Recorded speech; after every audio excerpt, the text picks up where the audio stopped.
Hello my dear friends, welcome to my YouTube channel NB classes. आज हम पढ़ने वाले हैं एनसीईआरटी के न्यूमेरिकल्स को, जो कि मोल कंसेप्ट के ऊपर है। इससे पहले वाली वीडियो में हमने मोल संकल्पना यानी मोल कंसेप्ट के जो थ्योरेटिकल पार्ट्स थे उनको कंप्लीट कर लिया था। उसके ऊपर मैंने आपको 2 वीडियो दी थी।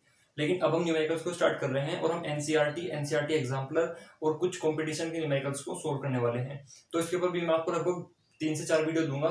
आज हम एनसीईआरटी का जो मतलब पहला न्यूमेरिकल है मोल कॉन्सेप्ट के ऊपर, उसको हम डिस्कस करेंगे। आइए देखते हैं।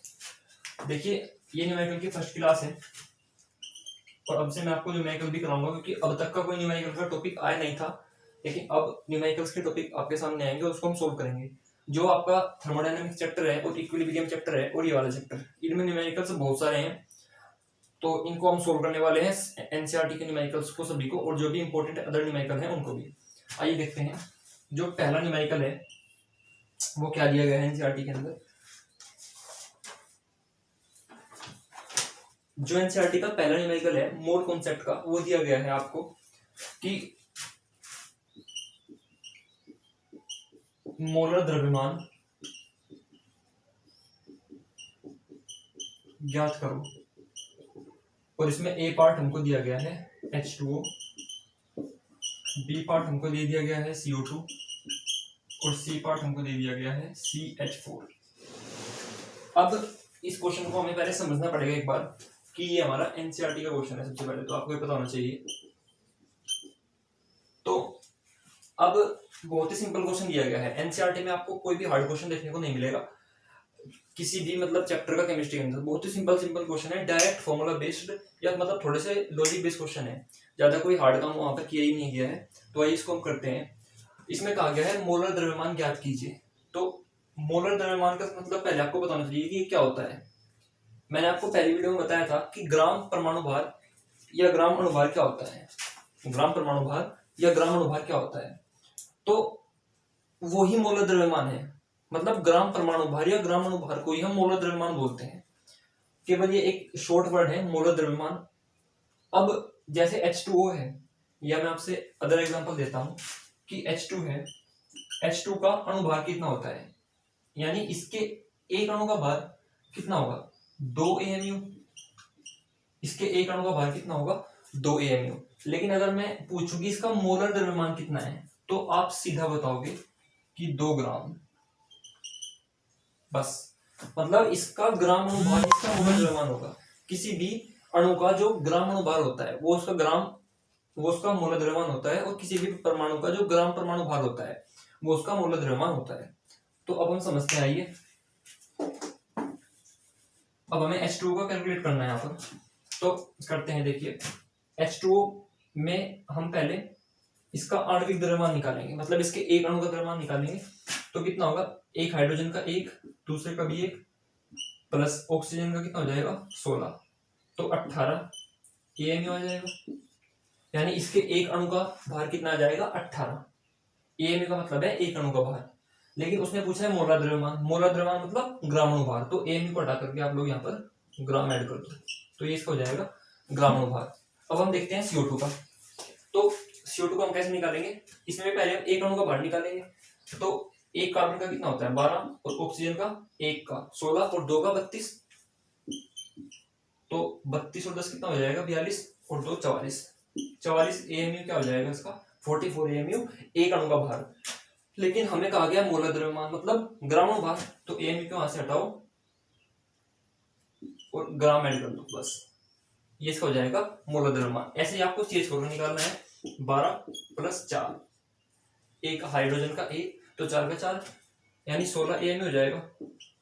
लेकिन हमें क्या निकालना है मोलर मतलब ग्राम। तो ये इन सभी के क्या हो जाएंगे मोलर द्रव्यमान हो जाएंगे। यानी मोलर द्रव्यमान की यूनिट क्या होती है, मोलर द्रव्यमान की जो यूनिट होती है वो ग्राम ही होती है। और अगर आपसे कोई मोलर द्रव्यमान की डेफिनेशन पूछे कि कितनी है, मोलर द्रव्यमान की जो हमारी डेफिनेशन है वो कितनी होती है, अगर आपसे कोई वो भी पूछे तो आप बता सकते हो कि किसी पदार्थ के एक मोल का जो द्रव्यमान होता है वो उसका मोलर द्रव्यमान होता है। ये मैंने वहीं से निकाली मोल कॉन्सेप्ट से, क्योंकि मैंने आपको बताया था कि किसी पदार्थ का एक मोल कितना होता है उसका ग्राम परमाणु भार या ग्राम अणुभार। तो इसका मतलब है कि किसी पदार्थ के एक मोल का जो द्रव्यमान होगा वो क्या होगा उसका मोलर द्रव्यमान होगा। ठीक है। अब मैं आपको यहाँ पर कुछ अपने पास से क्वेश्चन दे रहा हूँ। एनसीईआरटी में 3 ही क्वेश्चन दिए गए थे इससे रिलेटेड। अब मैं यहाँ पर इसी क्वेश्चन में 2 क्वेश्चन ऐड कर रहा हूँ जो आप घर से करें, अपने आप ही करें। बी क्वेश्चन मैंने ऐड किया हुआ है, एक्स्ट्रा ऐड है। तो CH3COOH, इसका नाम है एसिटिक एसिड।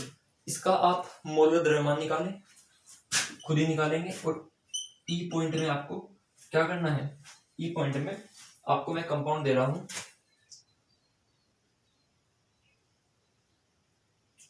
HNO3। HNO3 का भी आप मोलर द्रव्यमान निकालें, खुद ही निकालेंगे आप इनके मोलर द्रव्यमान दोनों के। अब जो सेकंड न्यूमेरिकल है उसको एक बार डिस्कस कर लेते हैं, फिर जो मतलब आगे की न्यूमेरिकल है उनको हम नेक्स्ट वीडियो में डिस्कस करेंगे। तो इन तीनों को तो आपको सोल्व करना ही है दोबारा से, इनको 2 को होमवर्क में करना है, CH3COOH और HNO3। ये बहुत ही सिंपल दिया है मैंने, इसमें आपको कोई कंफ्यूजन होना भी नहीं चाहिए। अब आइए देखते हैं सेकंड न्यूमेरिकल को। अगर आपने नोट नहीं किया है तो आप लोग नोट कर सकते हो उसको, वीडियो को बाद में पॉज करके।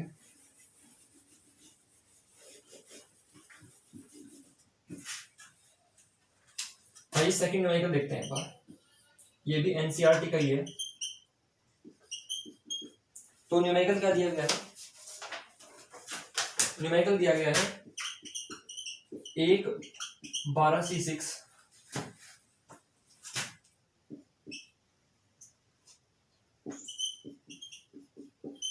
कार्बन परमाणु का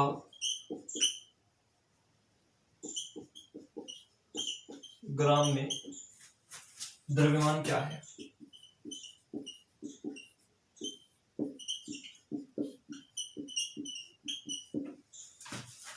दरअसल मैं आपको एक बात बताऊं, जो आपकी एनसीईआरटी की बुक है, जो एनसीईआरटी के क्वेश्चन में उसमें आपको ज्यादातर ग्राम द्रव्यमान लिखा मिलेगा, लेकिन जो हमारी रिसोर्स बुक है उसमें आपको भार भी लिखा मिल सकता है।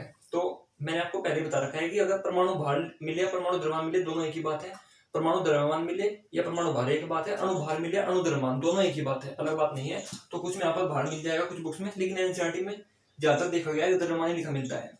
तो अब हम इस क्वेश्चन को देखते हैं। सेकंड क्वेश्चन है मोल कॉन्सेप्ट के ऊपर एनसीईआरटी का। 1,6C12 कार्बन परमाणु का ग्राम में द्रव्यमान क्या है। तो देखिए क्वेश्चन कुछ नहीं है, बहुत इजी क्वेश्चन है, मतलब क्वेश्चन में आंसर सामने लिखा है, लेकिन फिर भी अगर आप कॉन्सेप्ट में थोड़ा कंफ्यूज हो, पजल्ड हो, तो आप जरूर कंफ्यूज हो जाओगे। देखिए उसने कहा है एक कार्बन परमाणु का, ये तो उसने जानकारी दी है 612 कार्बन परमाणु का ग्राम में द्रव्यमान क्या है, मतलब उसने सीधा कहा है इस कार्बन परमाणु का ग्राम में द्रव्यमान क्या होगा। तो ग्राम में कितना होगा, आपको जो उसका परमाणु द्रव्यमान है उसको ग्राम में लिख देना है, और परमाणु द्रव्यमान कितना है देखिए साफ साफ दिया गया है 12। तो आंसर क्या हो जाएगा, आंसर हो जाएगा आपका, शायद ही मैं मार्कर प्रॉब्लम कर पाया अभी।